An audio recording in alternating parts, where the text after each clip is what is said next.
Bienvenue sur Hop Hop Hops, la présentation animée des données sur l'Observatoire de Loire-Atlantique. Notre sujet du jour est « Quelles sont les populations et les dynamiques démographiques en Loire-Atlantique ?» En 2022, la population légale de Loire-Atlantique est de 1 473 100 habitants. Par rapport à 2016, cette population a fortement augmenté, avec 15 400 habitants supplémentaires chaque année. La Loire-Atlantique est le 8e département le plus peuplé de France. Il occupe le 3e rang en gain de population de 2016 à 2022, derrière la Gironde et la Haute-Garonne. Si la population du département augmente depuis 1968, le taux de variation annuel moyen entre deux recensements connaît des fluctuations. Pour la période la plus récente, 2016-2022, ce taux est de 1,08%. Il diminue par rapport à la période précédente, mais reste élevé au regard des tendances des 50 dernières années.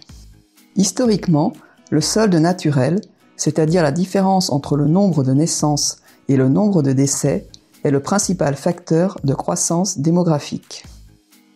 Depuis 2011, l'augmentation de la population est principalement due au solde migratoire.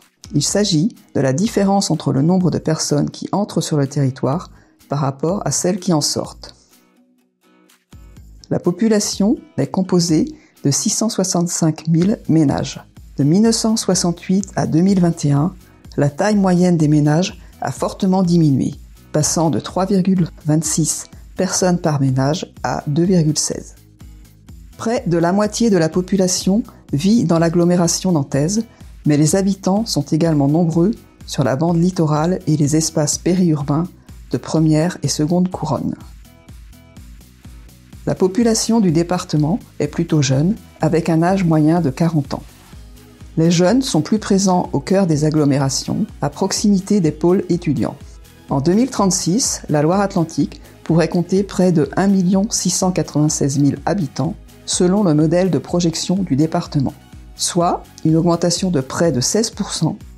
La part des moins de 20 ans diminuerait, alors que celle des 75 ans et plus augmenterait. Quels que soient les territoires, les seniors seraient alors plus nombreux.